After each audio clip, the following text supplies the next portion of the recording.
Congratulations. Thank you. You've had some times in this mix zone where it seemed like you weren't sure kind of where things were headed in terms of sponsorship and all that.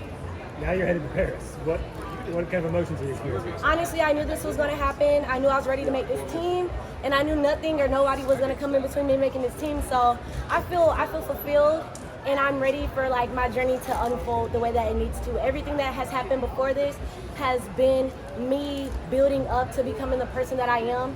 So now I was able to receive my blessings the way that I needed to. So. Describe your emotions when you look really excited when you look up there and saw the scoreboard.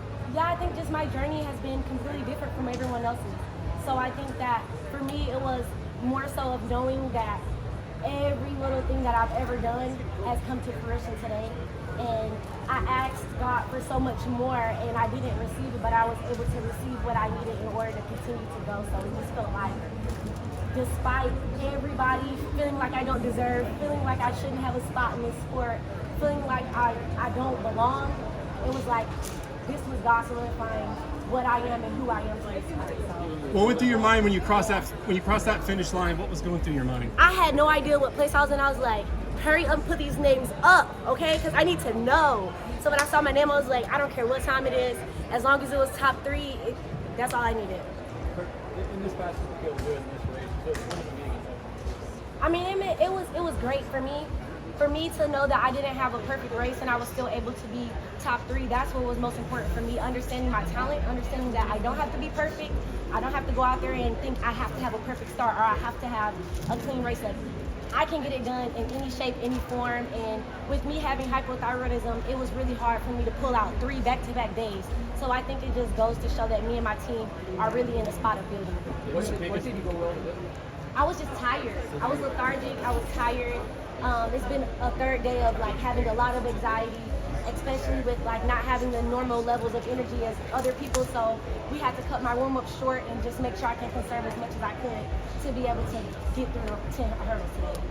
I didn't feel like she's really broken. No, my shoes aren't broken. So actually, Tonya Marshall was able to give me a new pair of shoes after my first round. I just always tape them up because I always scrape them up. Something that I did when I was at Oregon. So it's just something that I can do.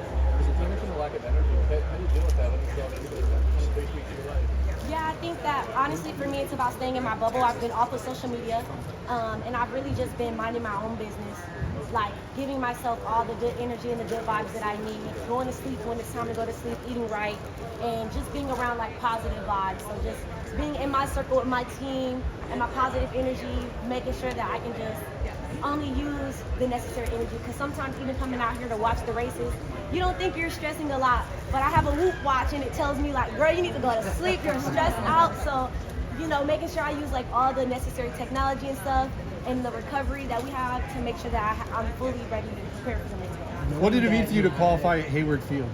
It meant a lot, obviously, because I graduated from here undergrad, so it's like full circle moment for me. Knowing that you had these setbacks, right, you were a little exhausted, but you still ran insanely fast. Like, does that give you motivation to inspire you? Yeah, I mean, honestly, personally, I've always thought that I could be one of the fastest hurdlers and honestly one of the fastest sprinters that the USA has ever seen. So I think going forward, this will give me what I need in order to do the things that I want to do next year that may or may not have anything to do with hurdles. So. Are you unsponsored? I am unsponsored. I actually have an Oakley sponsorship, but as far as clothing, I'm unsponsored, and I'm excited to be able to wear a black designer for the finals.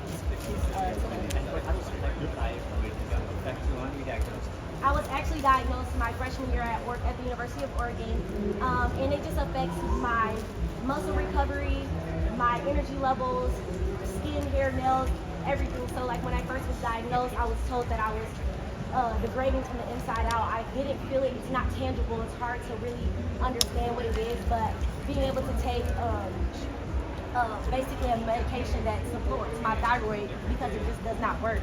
And just understanding that it fluctuates very, very easily. So for indoors, I was going through a big situation with my thyroid and I was not able to compete, but I still got out there and just put my best foot forward. So just going through that with me and my coaches understanding that as a medical side of it as well, it's just been a journey and it's been something that we've been able to kind of control easier. And I actually do have an endocrinologist in Dallas that helps me out. Someone said that you train more like football players. Yeah, so I actually train with NBA and NFL players. My coach is a performance coach for NBA and NFL, and I mean, it's just worked out. He's an amazing coach. I also have the German national hurdle coach, Marlon Odom, and then I have an amazing strength and conditioning coach. So it's been something that just works for me, and we actually had Michael Dixon this year, and he ran a couple of PRs earlier this week, so it's clearly working. So just out of curiosity, who are some of the NBA and NFL players you train around? Who are going to be happy for you? Yeah, Miko Hardman. Oh my God, Ja Morant. I'm trying to think of some big names that we have. I mean, it's so many of them.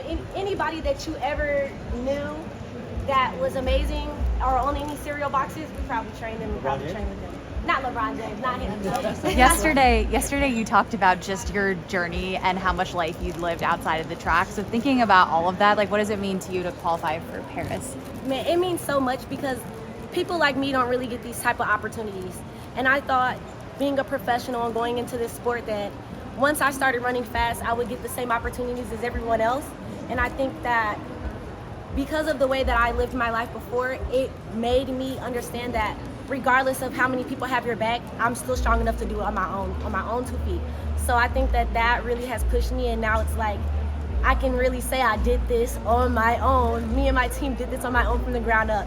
So honestly, I just hope that, you know, somebody sees that I've worked my tail off and my team has worked our tails off to get this far, and we could have been this far a long time ago if we had a little bit of help.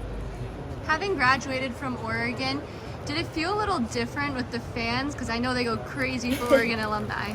Yeah, I mean, the fans are amazing, but honestly, the Texas Tech fans are even more amazing. And I did grad school there, so I've always felt supported by them and uplifted by them. And this was just, like I said, a full circle moment for me.